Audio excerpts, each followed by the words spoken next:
नमस्कार दोस्तों, आप लोगों का बहुत बहुत स्वागत है आपके अपने यूट्यूब चैनल पर। दोस्तों, आज की इस वीडियो में फाइनली हम लोग यूपी पुलिस कांस्टेबल री एग्ज़ाम 2024 के लिए हिस्ट्री जीके के मोस्ट इंपॉर्टेंट क्वेश्चंस लेकर के आ गए हैं। और दोस्तों, आज की इस वीडियो में हम लोग हिस्ट्री जीके के ऐसे क्वेश्चंस करने वाले हैं, टॉप 100 एमसीक्यूज कवर करेंगे। और दोस्तों, ये सभी क्वेश्चन आपके किसी न किसी एग्ज़ाम में दोस्तों प्रीवियस ईयर में पूछे हुए क्वेश्चन है। और आपके एग्ज़ाम में दोस्तों इस टॉपिक यानी हिस्ट्री जी के संबंधित 5 से 6 क्वेश्चन बिल्कुल फिक्स है, आना ही है। तो दोस्तों, अगर आप लोग अपने ये 5 से 6 जो नंबर हैं हिस्ट्री जीके के, अगर आप लोग इनको पक्के करना चाहते हो तो इन प्रश्नों को दोस्तों अपने एग्ज़ाम से पहले एक एक प्रश्न को बिल्कुल ध्यानपूर्वक रट लेना, पढ़ लेना है। क्योंकि दोस्तों आपकी जो एग्ज़ाम डेट 23, 24, 25 और 30, 31 अगस्त को आपका एग्ज़ाम होने वाला है। इसमें दोस्तों जो हिस्ट्री जीके के क्वेश्चन है वो बिल्कुल इन्हीं में से आपको अपने एग्ज़ाम में देखने को मिलने वाला। डिट्टो दोस्तों आपके एग्ज़ाम में यहीं से क्वेश्चन आपके 5 नंबर बिल्कुल इस क्लास से पक्के होने वाला है। ये दोस्तों मैं आप लोगों से फिर कह रहा हूँ, तो आप लोग इस वीडियो को देखना बिल्कुल भी ना भूलें अपने एग्ज़ाम से पहले, ठीक है? क्योंकि आपके 5 नंबर बिल्कुल इस वीडियो से क्लियर होने वाले हैं। तो चलते हैं दोस्तों, हम लोग बिना टाइम वेस्ट किए आज के सेशन को स्टार्ट कर लेते हैं। उससे पहले दोस्तों मैं आप लोगों से इस छोटे सी रिक्वेस्ट करना चाहूँगा कि जो भी फ्रेंड्स लोग हमारे इस चैनल पर पहली बार आए हैं तो प्लीज़ आप लोग चैनल को सब्सक्राइब करना बिल्कुल भी मत भूलिएगा। दोस्तों, आपके स्क्रीन पर फर्स्ट क्वेश्चन है कि असहयोग आंदोलन 1920 से 1922 तक चला था। ये बात आपको दोस्तों याद रखनी, क्योंकि इंपॉर्टेंट पॉइंट है। ये भी पूछा जा सकता है कि असहयोग आंदोलन है ये कब से कब तक चला था। तो 1920 से दोस्तों लेकर के 1922 तक असहयोग आंदोलन जो है ये चला था। और इसको क्यों निलंबित किया गया था, यानी दोस्तों इसका जो निलंबित होने का कारण है वो क्या है। दोस्तों, क्वेश्चन बहुत इंपॉर्टेंट, आपको याद रखना है। इसके जो निलंबित होने का कारण दोस्तों चौरी चौरा में हुई हिंसक घटना के कारण दोस्तों असहयोग आंदोलन को निलंबित किया गया। तो ये बात आपको याद रखनी है। इस क्वेश्चन का ऑप्शन जो ए है ये बिल्कुल करेक्ट हो जाएगा, तो आपको ध्यान रखना है। चलते हैं नेक्स्ट क्वेश्चन की तरफ कि वर्ष 1919 में जलियांवाला बाग हत्याकांड कहाँ पर हुआ था। देखिए, आपका जो जलियांवाला बाग हत्याकांड है ये 13 अप्रैल दोस्तों 13 अप्रैल 1919 को दोस्तों ये कांड होता है, जलियांवाला बाग हत्याकांड। और किसने कराया था दोस्तों, तो आपको मालूम भी होगा, जनरल डायर ने।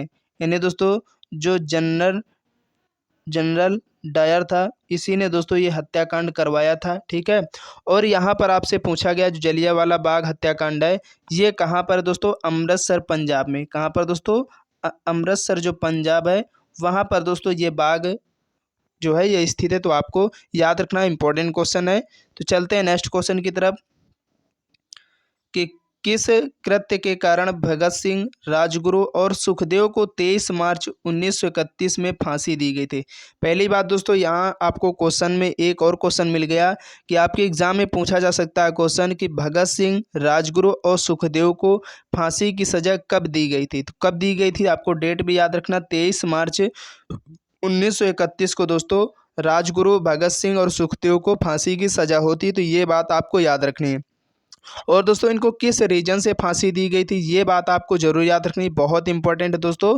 कि वर्ष 1928 में जो लाहौर में सैंडर्स की हत्या का कारण है, इसी की वजह से दोस्तों भगत सिंह और राजगुरु जो सुखदेव थे इनको 23 मार्च 1931 को फांसी की सजा हो जाती है। तो ये बात आपको याद रखनी। इस क्वेश्चन का ऑप्शन जो डी है ये बिल्कुल करेक्ट हो जाएगा। चलिए, इसके बाद नेक्स्ट क्वेश्चन है कि महात्मा गांधी को सर्वप्रथम राष्ट्रपिता किसने कहा था। देखिए, ये भी क्वेश्चन बहुत इंपॉर्टेंट आपके एग्जाम में पूछा जाता रहता है कि जो महात्मा गांधी इनको सबसे पहले राष्ट्रपिता कहकर किसने संबोधित किया था। तो दोस्तों आपको याद रखना, जो सुभाष चंद्र बोस थे इन्होंने महात्मा गांधी जी को सबसे पहले राष्ट्रपिता कहकर संबोधित किया था। तो इस क्वेश्चन का ऑप्शन ए जो है ये बिल्कुल करेक्ट हो जाएगा, तो आपको बिल्कुल ध्यान रखना है। चलिए, इसके बाद अगला क्वेश्चन है, किसे लोकप्रिय नाम लाल कुर्ती कमीज के रूप में जाना जाता है। यानी दोस्तों किसे, यानी कौन सा ऐसा दोस्तों दल है जिसको हम लोग लोकप्रिय नाम लाल कुर्ती या कमीज के रूप में जानते हैं। देखिए, ये क्वेश्चन आपके 17-18 फरवरी को जो आपका एग्जाम हुआ था यूपी पुलिस कांस्टेबल का, इसमें क्वेश्चन पूछा गया था। तो दोस्तों इस क्वेश्चन का ऑप्शन जो डी है ये बिल्कुल करेक्ट हो जाएगा। जो खुदाई खिदमतगारों को इनको दोस्तों लाल कुर्ती दल कहते हैं, लाल कुर्ती दल या कमीज दल कहते हैं। तो आपको याद रखना, इंपॉर्टेंट क्वेश्चन है, ठीक है। चलिए, इसके बाद अगला क्वेश्चन है अगर दोस्तों वीडियो पसंद आ रहा है, कंटेंट पसंद आ रहा है तो फटाफट वीडियो को लाइक कर दीजिएगा। ज़्यादा से ज़्यादा अपने दोस्तों तक इस वीडियो को शेयर कर दीजिएगा, क्योंकि दोस्तों अगर आज की इस वीडियो को आप लोग शुरू से लास्ट तक पूरी देख लेते हो ना, तो हिस्ट्री के जीके जो संबंधित आपके एग्जाम में क्वेश्चन आने वाले 5 से 6 क्वेश्चन बिल्कुल फिक्स हैं, आना ही आना है, ठीक है। तो आप लोग अगर इस वीडियो को देख लेते हो तो 100% दोस्तों आप अपने एग्जाम में क्वेश्चन बिल्कुल सही करके आने वाले इन्हीं क्वेश्चंस में से ही आपको अपने एग्जाम में देखने को मिल जाएंगे, अगर आप अपने एग्जाम से पहले इस वीडियो को पूरी शुरू से लास्ट तक देख कर जाते हैं तो, ठीक है। तो नेक्स्ट क्वेश्चन है दोस्तों कि भारत छोड़ो आंदोलन के समय इंग्लैंड का प्रधानमंत्री कौन था। यानी दोस्तों जो भारत छोड़ो आंदोलन हो रहा था उस समय जो इंग्लैंड के प्रधानमंत्री थे, पीएम थे, वो कौन थे।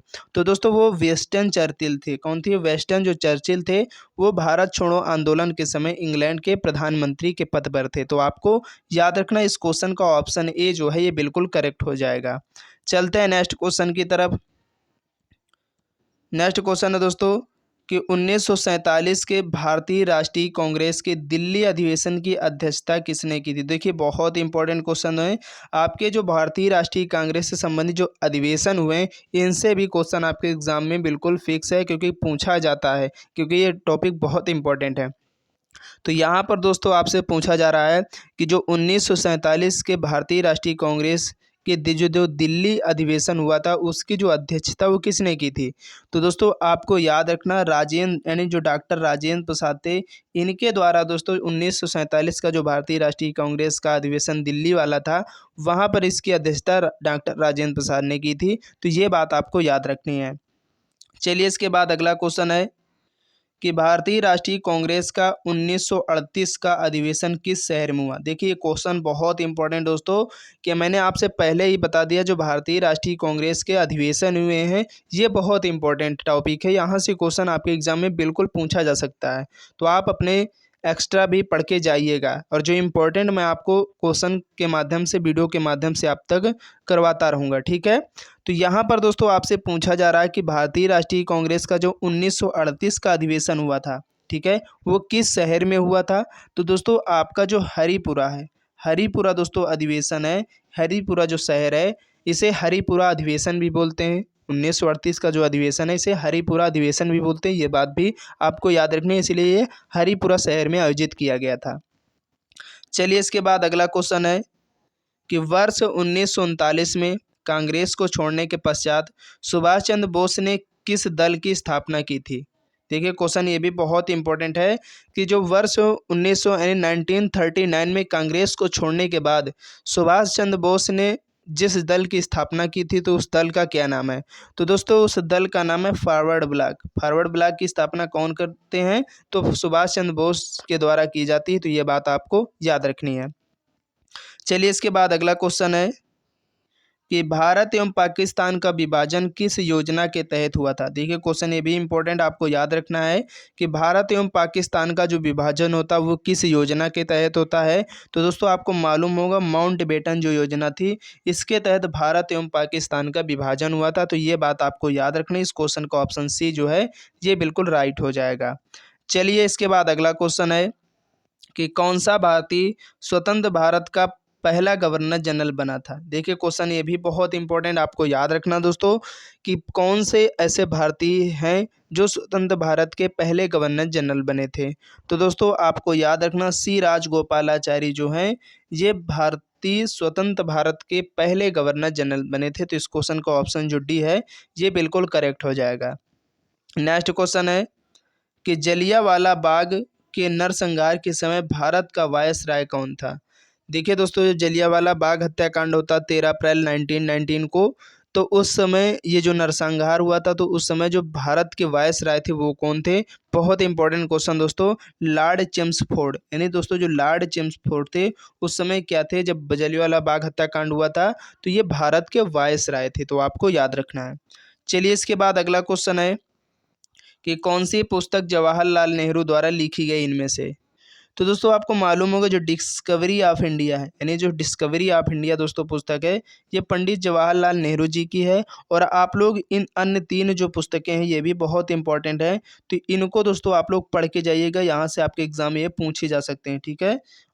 तो आप लोगों को अगर मालूम है तो आप लोग इन तीनों का जो आंसर है वो कमेंट बॉक्स में ज़रूर बताइएगा, ठीक है। इससे हमें ये मालूम होगा कि आपको कितनी तैयारी है, ठीक है। चलिए नेक्स्ट क्वेश्चन की तरफ बढ़ेंगे हम लोग। और नेक्स्ट क्वेश्चन दोस्तों आपकी स्क्रीन पर है और आप लोग इस क्वेश्चन का जवाब दीजिएगा कि क्वेश्चन नंबर 14 है कि 1923 ईस्वी में चित्तरंजन दास एवं मोतीलाल नेहरू ने कहाँ स्वराज पार्टी की स्थापना की थी। देखिए ये भी क्वेश्चन इंपॉर्टेंट है, आपको याद रखना है। यहाँ पूछा जा रहा है दोस्तों, जो चित्तरंजन दास और मोतीलाल नेहरू ने स्वराज पार्टी की स्थापना करते हैं, ये बात आपको क्लियर हो गई। और कब करते हैं, तो 1923 में करते हैं। कहाँ करते हैं, आपको इस देखिए पहली बात तो यहाँ पर जो स्वराज पार्टी इसकी स्थापना कौन करते हैं, तो चित्तरंजन दास और मोतीलाल नेहरू। देखिए ये क्वेश्चन ये कंप्लीट हो गया। कब होती है, 1931 में 1923 में होती है। और कहाँ पर होती है ये आपके क्वेश्चन में पूछ लिया गया। देखिए इसी क्वेश्चन से आपके 3 क्वेश्चन बिल्कुल क्लियर हो रहे हैं, तो इसलिए मैं आपसे बोल रहा हूँ कि आज की इस वीडियो दोस्तों काफ़ी इंपॉर्टेंट है आपके एग्ज़ाम के लिए, और आप लोग ज़रूर इस वीडियो में लास्ट तक बने रहिएगा। तो दोस्तों यहाँ पर जो स्वराज पार्टी की स्थापना होती है वो दोस्तों की गई थी इलाहाबाद में। तो क्वेश्चन का ऑप्शन ए जो है ये बिल्कुल करेक्ट हो जाएगा। चलिए इसके बाद अगला क्वेश्चन है कि चौरी चौरा नामक प्रसिद्ध स्थल कहाँ है। देखिए ये भी क्वेश्चन बहुत फेमस है आपके एग्जाम के लिए कि जो चौरी चौरा नामक प्रसिद्ध स्थल है ये दोस्तों आपके उत्तर प्रदेश के गोरखपुर शहर में। तो इस क्वेश्चन का ऑप्शन जो बी है ये बिल्कुल करेक्ट हो जाएगा। चलते हैं नेक्स्ट क्वेश्चन की तरफ कि भारत में जब क्रिप्स मिशन आया उस समय भारत का वायसराय कौन था। यानी दोस्तों जब भारत में क्रिप्स मिशन आया था तो उस समय जो भारत का वायसराय थे वो कौन थे, तो दोस्तों वो थे लॉर्ड लिनलिथगो। यानी यहाँ पर इस क्वेश्चन का ऑप्शन जो डी है ये बिल्कुल करेक्ट है। ऑप्शन ए में भी दिया गया लॉर्ड लिनलिथगो, कोई बात नहीं, मिस्टेक हो जाती है, उसके लिए मैं आप लोगों से सॉरी चाहूँगा, माफ़ी चाहूँगा। तो आपको याद रखना जो लॉर्ड लिनलिथगो थे ये उस समय भारत के वायसराय थे जब भारत में क्रिप्स मिशन आया था, तो आपको याद रखना है। चलिए इसके बाद अगला क्वेश्चन है कि निम्नलिखित में से किसने सभी तीनों गोलमेज सम्मेलनों में भाग लिया था।